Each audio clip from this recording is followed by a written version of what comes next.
Slovenci imamo radi praznike. Kaj je prva stvar, ko jo narediš, ko prideš 3. januarja v službo? Na koledarju označiš dela proste dni za tisto leto. Pa to ne pomeni, da mi ne maramo delati, ne. V bistvu smo mi zelo delav narod.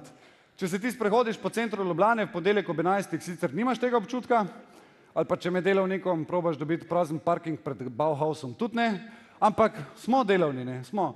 Finta je samo v tem, da Slovenci hodimo v službo na šiht, delamo pa doma, ne.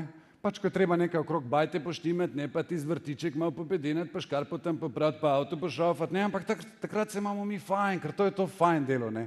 Služba je pa služba. Saj so tudi taki, ki imajo srečo, da delajo nekaj, kar radi delajo, ampak za večino je služba sam zapor zelo odprtega tipa. In verjetno imamo tudi zaradi tega še mi toliko bolj radi praznike.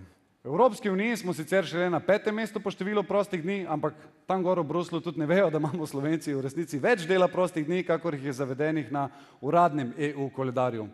Povprečen Slovenc ima poleg uradnih praznikov tako še svetovni dan, tam imamo je bilo nekaj slabo, veš, pa smo ostali doma, gripovanje, ki se praznuje cel naključen teden nekje med novembrom in februarjem, dan neznanega enodnevnega virusa z drisko in vročino, pogreb, če se da nelasten, nosečnost, če se da žene, veseli december, žalostni januar, pomladanska utrujenost, poletna vročina, teden nižje koncentracije pred prvomajskimi prazniki in nenaden petkov glavobol, ki se pa najboljše zdravi s pivom nekje na Krku pred prikolico.